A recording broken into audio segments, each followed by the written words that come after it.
اه طبعا شفت ناس. طيب عكست ولا لا؟ لا طبعا، انا ليا اخوات بنات، ما ينفعش اعاكس بنات اصلا.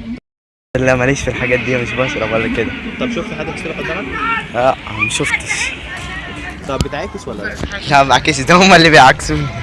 عشان ما بستريحش. طب شفت ناس قدامك شفت كتير بس طب ليه بحب اشرب. ليه فكرة العيد اللي انت طول رمضان صلاة بنحاول نلتزم ويوم الوقفة بنخربها يعني؟ لا يوم الوقفة عادي يعني، بنبقى اصحاب بنهزر في الشارع، ما فرقة ايه. هما فاكرينها متعة كده في المعاكسة. عكست وما عكستش برضه.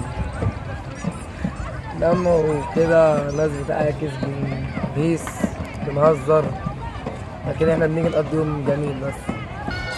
انا شفت كمان واحد هنا كده قاعدين عم نشرب. طيب عكست ولا لا؟ لا برضه لسه، انا لسه جاي دلوقتي.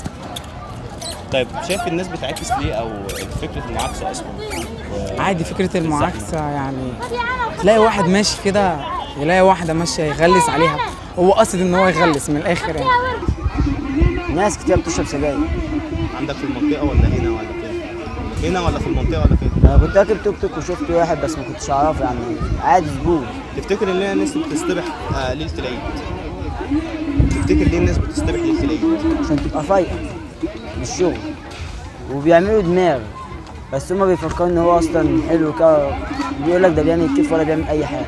طيب عكست ولا لا؟ انا مش هكدب عليك اقول لك ان انا ما عكستش، لا بعاكس بس معاكسات برضك ايه انها خفيفه، لان برضك كل واحد بيبقى عنده اخت وكده.